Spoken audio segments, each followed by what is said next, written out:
her lige en lille kort beskrivelse af, hvordan man laver en knyttestjerne. I skal bruge pap, et glas, en saks og en blyant.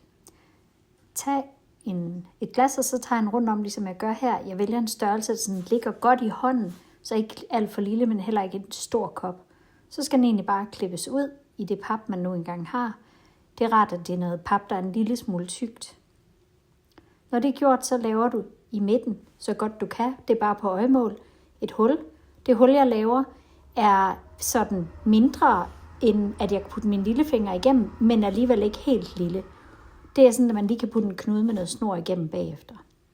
Nu skal der laves 8 slisser i den her, så jeg tegner lige op 8 steder i cirka sådan ens afstand hele vejen rundt, og så klipper jeg nogle slisser, som er sådan lidt spidse inden, så snoren kan blive holdt lidt fast inde i midten af den her lille trekantede slis. Men igen, det er ikke nødvendigt at være helt vildt præcis. Og når du laver den, og du har 8 slisser i den, så er den færdig og klar til at blive brugt, når vi skal holde workshop.